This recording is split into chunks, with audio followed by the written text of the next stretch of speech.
Dear Aaron, most of this video is going to be getting to Observatory Hill from my perspective. It's my favorite place in the city and I really wanted to share it with you, and I figured that a video would be the best way. Today though, I also did something a little unplanned and I went to the Sydney Observatory. Inside there's this room where a bunch of Dreamtime stories played from different indigenous tribes around Australia. I wanted to share a particular Dreamtime story about the creation of the Earth. I'm going to tell you what I can remember of it, and I hope I do it justice. In the beginning, the Earth was created, and the Creator sent down two spirit men to make the Earth. They made the land, the mountains, the hills, the valleys, and the water, the lakes, rivers, and seas. The Creator then sent down 7 sisters from the Milky Way to fill the land with beauty. They filled it with flowers, trees, animals, and other creeping creatures of the ground. One day during their work, the 7 sisters got very thirsty, so they sent their youngest sister to go find water. The 2 spirit men were watching the sisters and saw the youngest sister leave on her own. They followed her to the watering hole where she filled her bowl with water. When the men approached her, the sister saw them, and she fell in love. She wandered off with them and forgot about her task of bringing water. After some time, the other 6 sisters began to look for their youngest sister. When they saw her, she was with the 2 spirit men, and they confessed that they loved each other. But they were warned by the Creator that if such a thing were to happen, then the sister wouldn't be able to return to her place in the Milky Way.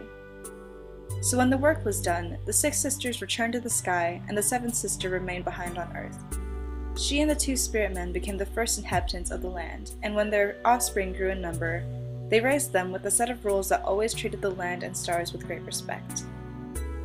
That was one of the many stories that I listened to in the Sydney Observatory today. I just sort of stumbled into this room and suddenly the stories began to be told and I listened. The observatory is small and I walked through the building and really looked at everything inside it within the space of an hour. I didn't go inside the dome though, since I had to go with a staff member to see it, but the observatory isn't going anywhere. I have time. I think that's one of the things that I've been really getting in my head lately. I have a little under 3 months remaining in Sydney, but I'm reminding myself that I have time. I don't feel rushed here. Maybe it's the city, and maybe it's just having my class schedule be what it is, but it's nice to be able to walk slowly through a place and feel at ease.